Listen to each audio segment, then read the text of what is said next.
आज का हमारा टॉपिक है distribution channel in international marketing. यानी अब आपको बताना है कि कौन कौन से डिस्ट्रीब्यूशन चैनल हम अप्लाई कर सकते हैं इंटरनेशनल मार्केटिंग में। देखिए, ये भी आपका इम्पोर्टेंट क्वेश्चन है, एग्जाम में पूछा जा सकता है। ठीक है, तो हमारे यहाँ 2 टाइप के डिस्ट्रीब्यूशन चैनल आएंगे। एक आएगा आपका इनडायरेक्ट डिस्ट्रीब्यूशन चैनल, या इसको इनडायरेक्ट एक्सपोर्टिंग भी बोल सकते हैं।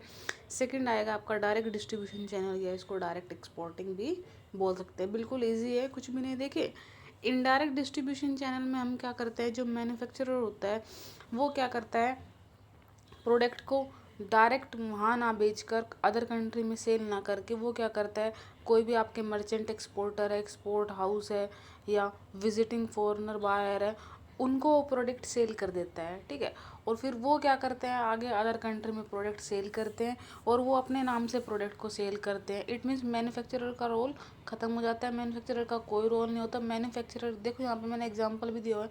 मैन्युफैक्चरर केवल क्या करता है, एक्सपोर्ट हाउस या मर्चेंट एक्सपोर्टर हो गए, विजिटिंग फ्रॉम फॉरेन बायर हो गए, इनको क्या करता है, प्रोडक्ट सेल कर देता है। फिर आगे ये यूज़ करते हैं होलसेलर, रिटेलर का, और देन कंज्यूमर तक पहुंचाते हैं। इट मीन्स जो आपके एक्सपोर्ट हाउस हो गए, मर्चेंट एक्सपोर्टर हो गए, वो क्या करते हैं, प्रोडक्ट को अपने नाम से आगे सेल करते हैं। तो वो आपका इनडायरेक्ट डिस्ट्रीब्यूशन चैनल हो गया। देखिए, इनडायरेक्ट और डायरेक्ट में क्या डिफरेंस है।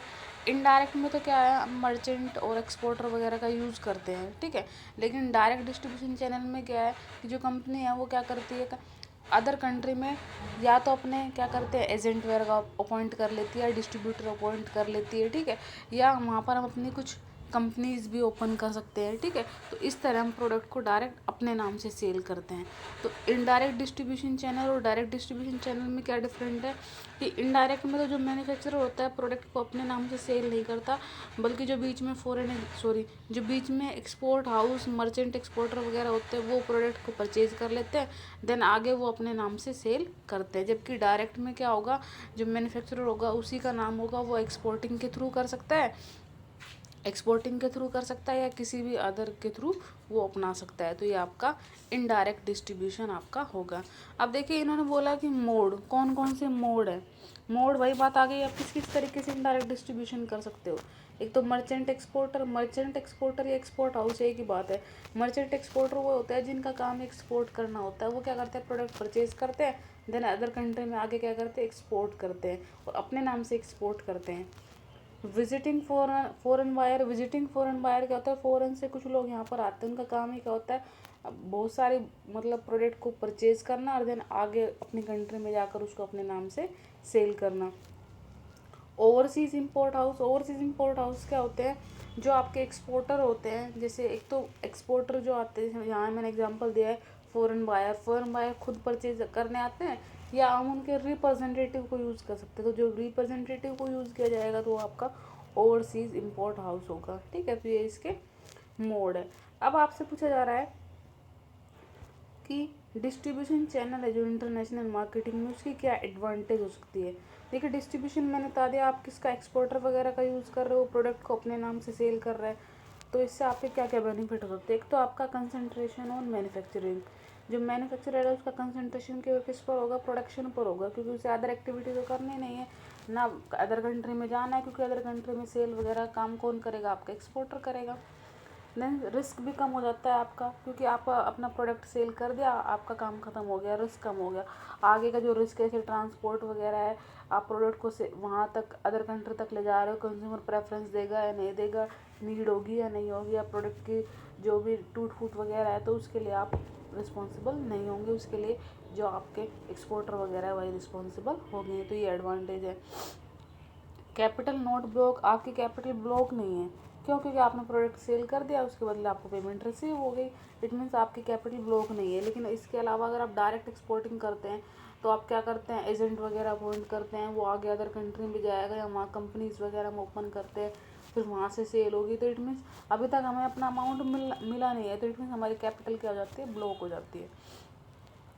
Better understanding foreign marketing environment, इससे आपको फॉरेन मार्केटिंग एनवायरनमेंट की भी अंडरस्टैंडिंग हो जाती है, क्योंकि आप एक्सपोर्टर वगैरह से मिलते हैं, वो आगे कंज्यूमर से डील करते हैं, तो आपकी भी थोड़ी बहुत नॉलेज इंक्रीज होती है।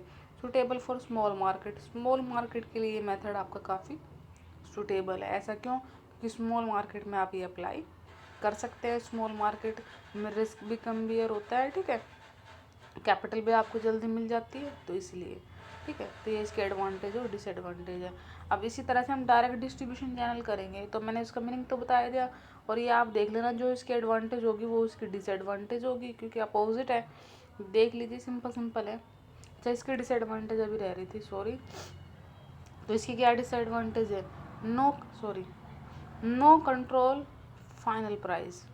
मैन्युफैक्चरर को सबसे बड़ा लॉस इसमें क्या होता है कि उसका फाइनल प्राइस पे कोई कंट्रोल नहीं होता। क्यों नहीं होता? क्योंकि उसने अपना प्रोडक्ट सेल कर दिया।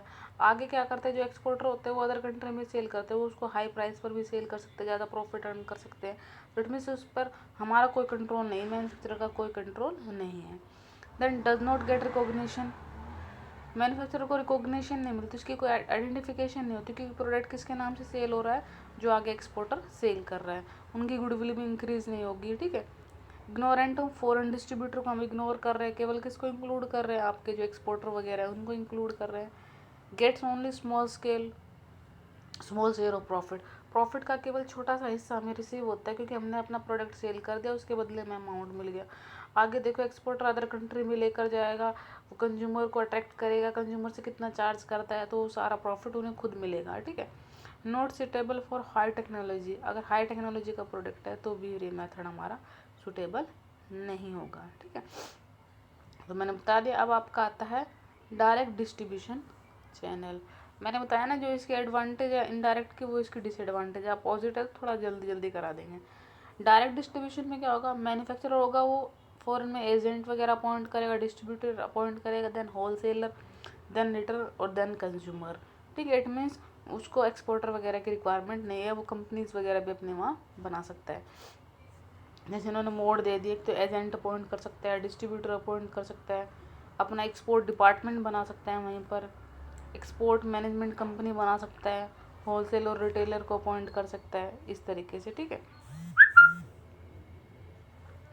Then full control on price, ठीक है। फुल कंट्रोल ऑन प्राइस का मतलब, इसके एडवांटेज हम पढ़ रहे हैं, उसमें कंट्रोल नहीं था प्राइस पर, इसमें हमारा क्या हो जाएगा, प्राइस पर कंट्रोल हो जाएगा। कैसे? क्योंकि हम प्रोडक्ट को अदर कंट्री में सेल कर रहे हैं, हमारे खुद के एजेंट है, और हमें जो फाइनल प्राइस होगा वो हमें मिलेगा, तो इट मीन्स हमारा प्राइस पर कंट्रोल होगा। हमारी रिकॉग्निशन होगी। इसमें रिकॉग्निशन नहीं हो रही थी, क्योंकि उसमें जो एक्सपोर्टर हो रहे थे वो अपने नाम से सेल कर रहे थे, इसमें हमारे नाम से सेल होगा, तो हमारा आइडेंटिफिकेशन होगी, हमारी मार्केट में गुडविल अच्छी होगी, तो वही अपोजिट है। क्विक फीडबैक मिल जाएगा हमें, ठीक है। एक्सपोर्ट इंसेंटिव फ्रॉम गवर्नमेंट से हमें एक्सपोर्ट इंसेंटिव मिल जाएंगे। क्यों? गवर्नमेंट कई बार कहते हैं एक्सपोर्ट को प्रमोट करते हो, एक्सपोर्ट को प्रमोट करने के लिए गवर्नमेंट कई बार काफ़ी बेनिफिट प्रोवाइड करती है, हाई टेक्नोलॉजी के लिए सूटेबल हो जाएगा। तो डिसएडवांटेज भी उसके अपोजिट ही है, तो एक बार देख लेना, कुछ भी नहीं, सिंपल है। यानी मैंने बता दिया ना, वो अपोजिट है, उसमें जो डिसएडवांटेज है वो इसके एडवांटेज है, वो इसके एडवांटेज है वो इसके डिसएडवांटेज है। जैसे उसमें एडवांटेज थी कि उसमें जो रिस्क होता है वो क्या होता है, कम होता है, क्योंकि हमें केवल अपने एक्सपोर्टर को प्रोडक्ट सेल करना होता है, इसमें रिस्क ज़्यादा बियर करना होगा, इसमें इन्वेस्टमेंट भी ज़्यादा आपको करनी होगी, ठीक है।